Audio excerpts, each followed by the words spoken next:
Muy buenos días, mi nombre es Patricia Romero Cordero, soy licenciada en enfermería con especialidad en cardiología intervencionista. Actualmente me encuentro en la jefatura en la coordinación de pasantes de servicio social. A continuación hablaremos sobre monitoreo hemodinámico, la cual les presentaré. Monitoreo hemodinámico no invasivo. Los pacientes ingresados en las unidades de cuidados intensivos requieren de la valoración estrecha de determinados parámetros clínicos, como la presión arterial, la frecuencia cardíaca, la temperatura, la saturación de oxígeno, entre otras medidas.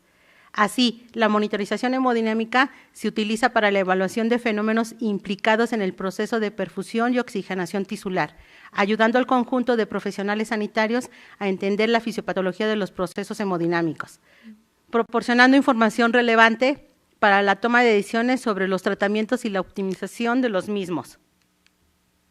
La monitorización por sí misma no es una herramienta terapéutica. Su utilización por sí sola no mejora los resultados de los pacientes, pero sí a partir del uso racional de la información suministrada ayuda al proceso de tratado. Dicha información, ligada a unos objetivos terapéuticos, puede suponer modificaciones en la evolución de la enfermedad, generando, por tanto, beneficios para el paciente. Por todo ello, el uso constituye una herramienta de ayuda fundamental para la evaluación de pacientes, así como el establecimiento del diagnóstico y como guía del tratamiento, especialmente en las unidades de cuidados intensivos. Comenzaremos con monitoreo.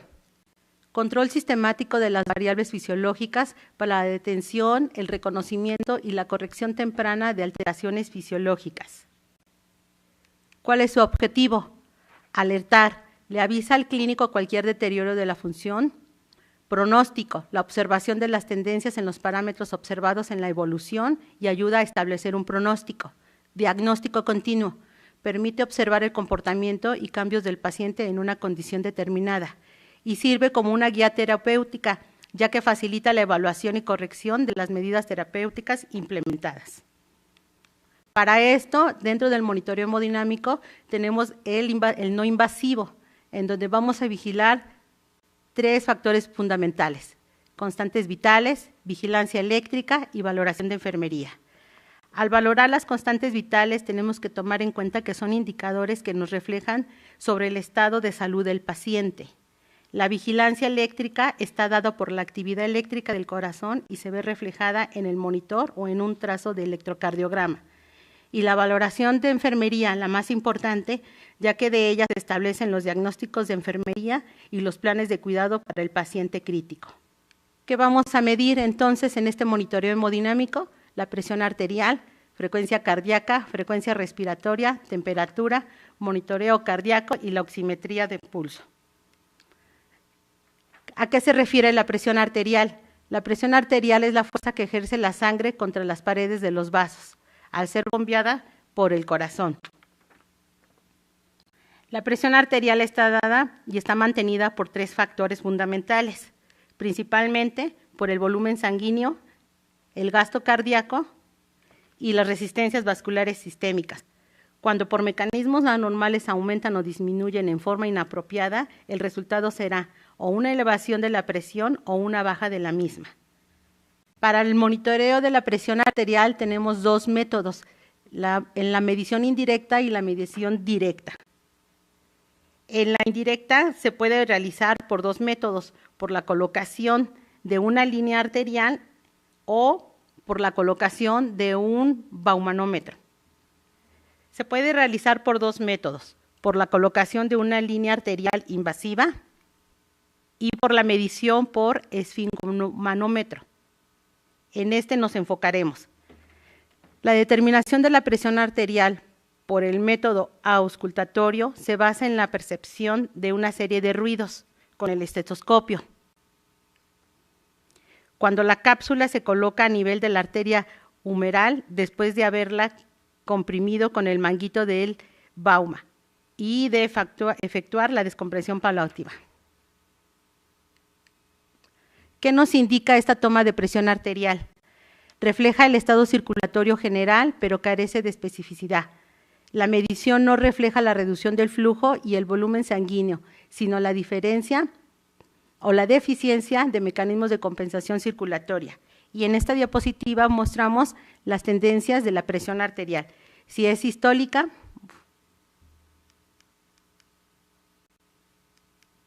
de 90 a 140 milímetros de mercurio, diastólica de 50 a 90 milímetros de mercurio y una presión media de 70 a 105 milímetros de mercurio. ¿Qué medimos? Medimos la presión sistólica, la que ejerce el corazón en su movimiento de sístole y transmite a la sangre que circula por las arterias. Presión diastólica, presión mínima del movimiento de sístole cardíaco, también representa la resistencia que ofrecen los vasos al paso de la sangre. Y por último, una presión media disminuida afecta directamente a la perfusión renal, ya que para que el riñón trabaje de forma satisfactoria deberá mantenerse una presión media de 70 milímetros de mercurio. Algunas de las alteraciones de la presión arterial es la hipertensión arterial y la hipotensión. Dentro de la hipertensión se puede presentar alzas fugaces de tensión arterial, resultado de diversas circunstancias como ejercicio físico y estados de dolor y ansiedad.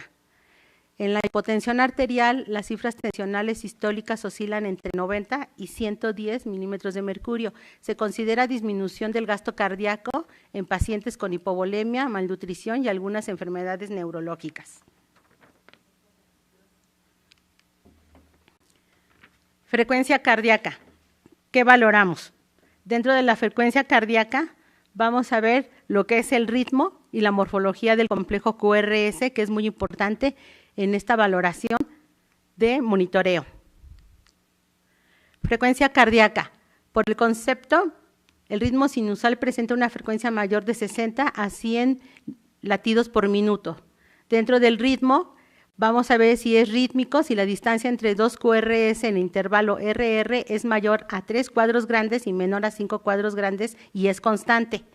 Y dentro del complejo QRS, siempre vamos a ver la onda P sinusal, siempre será positiva en todas las derivaciones, excepto en ABR, donde será negativa, y en B1, donde debe ser isobifásica. Para esto tenemos que poner atención en las derivaciones unipolares. La exploración eléctrica del corazón se registra por medio de derivaciones, colocando en puntos universalmente aceptados. Se antepone una letra A minúscula a las siglas de BL, BR o BF, para indicar que las deflexiones están aumentadas, ya que dichas deflexiones son muy pequeñas por tratarse de derivaciones muy alejadas. Estas derivaciones registran directamente los eventos eléctricos que suceden por debajo de ellos. Exploran el corazón desde un plano frontal. Y bueno, aquí tenemos las derivaciones unipolares donde vamos a colocar ABR en brazo derecho, ABL en brazo izquierdo y pierna izquierda ABF. ABR, ABL y ABF.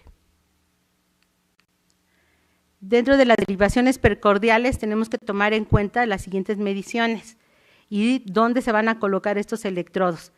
En el espacio intercostal, en el ángulo external derecho, el electrodo 1. ¿Sí? El segundo electrodo en el borde external izquierdo. 3, equidistante entre 2 y 4.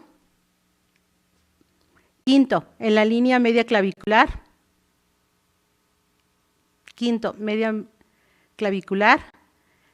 6, línea axilar media a nivel del BB4 horizontalmente.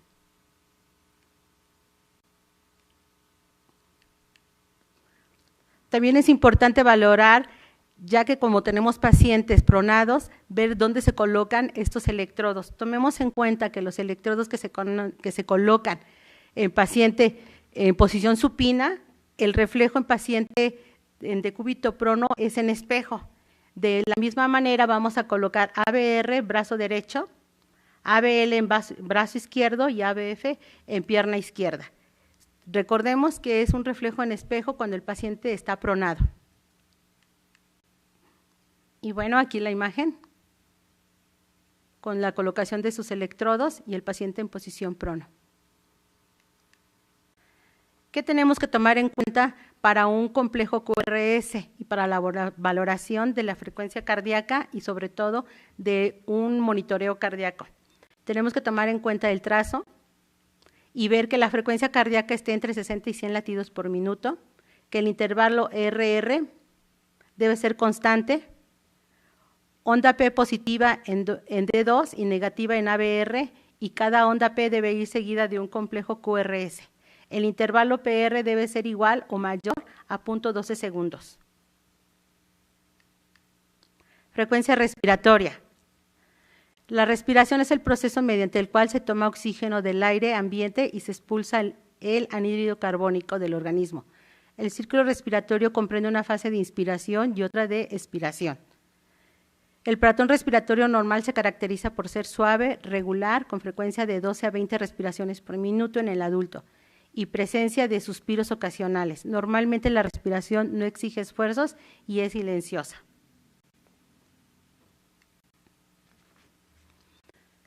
La frecuencia respiratoria la podemos definir como el número de respiraciones que efectúa un ser vivo en un lapso específico.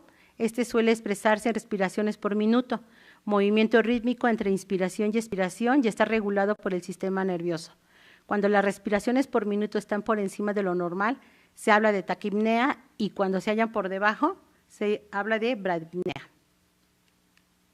Algunas de las alteraciones respiratorias: tenemos la brapnea, que es la lentitud en el ritmo respiratorio con una frecuencia inferior a 12 respiraciones por minuto.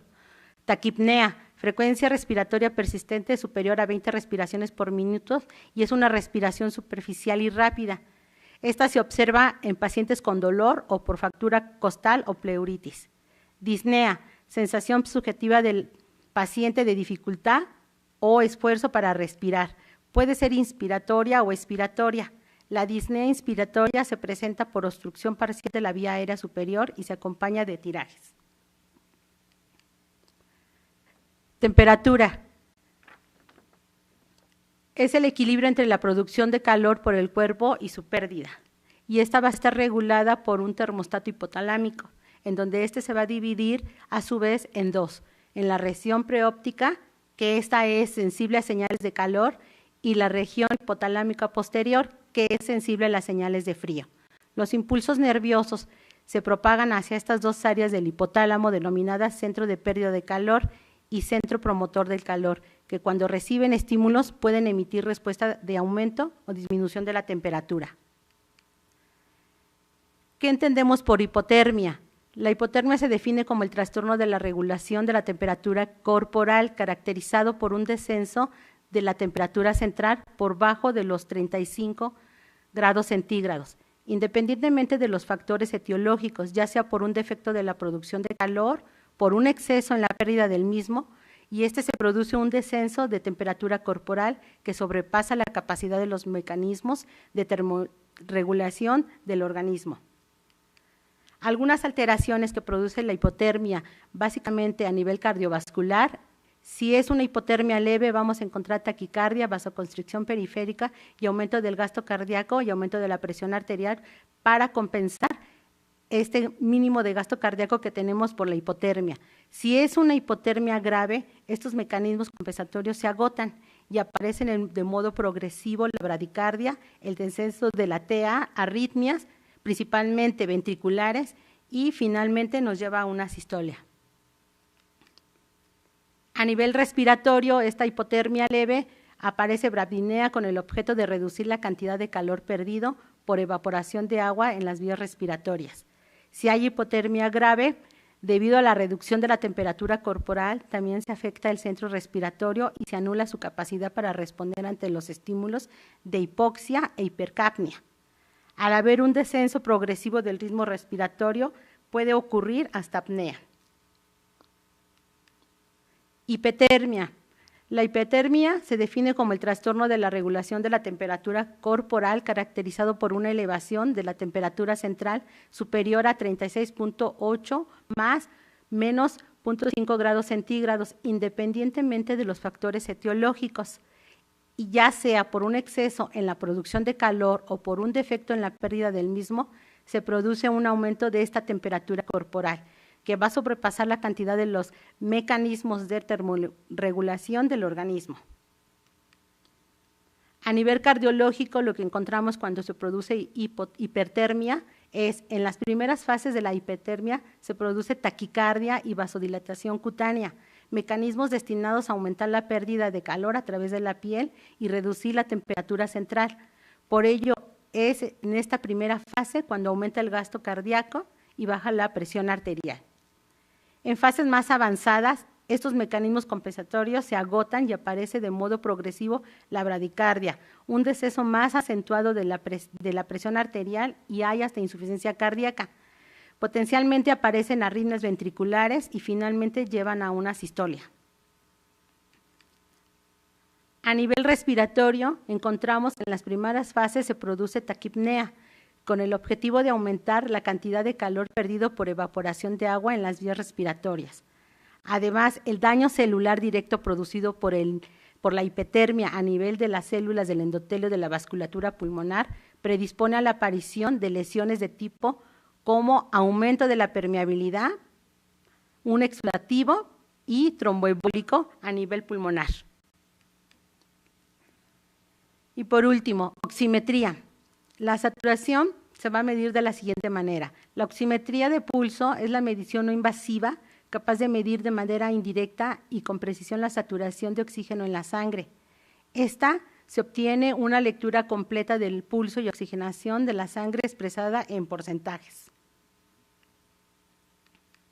Su objetivo es monitorización constante de la saturación arterial de oxígeno para obtener una evaluación inicial rápida de los pacientes con patología respiratoria crónica, aguda o con alteraciones hemodinámicas.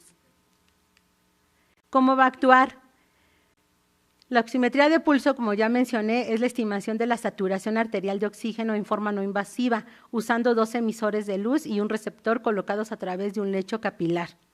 El porcentaje de saturación de oxígeno unido a una hemoglobina en la sangre se le denomina saturación arterial de oxígeno y cuando se mide por un oxímetro de pulso, ese valor será denominado como presión parcial de oxígeno.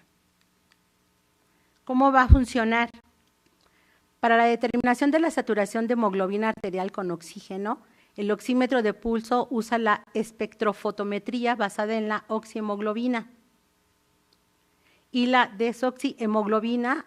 Estas ambas se absorben y transmiten determinadas longitudes de luz en una unidad de espectro luminoso para la luz roja y para la luz infrarroja. La oximetría de pulso puede dividirse en los siguientes componentes. La S va a indicar la saturación, la P indica el porcentaje porcentual y el oxígeno. Es necesario la presencia de pulso arterial para que el sensor funcione. Y por último, ¿qué puede afectar sus mediciones? El movimiento, la baja perfusión, la pigmentación de la piel o las uñas, la hipotermia, hipoxemia severa y anemia. Es importante tener en cuenta que para el monitoreo hemodinámico de los pacientes hospitalizados en terapias intensivas, es importante contar con estos factores, sobre todo para llevar un buen monitoreo, un buen cuidado y una buena acción de enfermería. Gracias.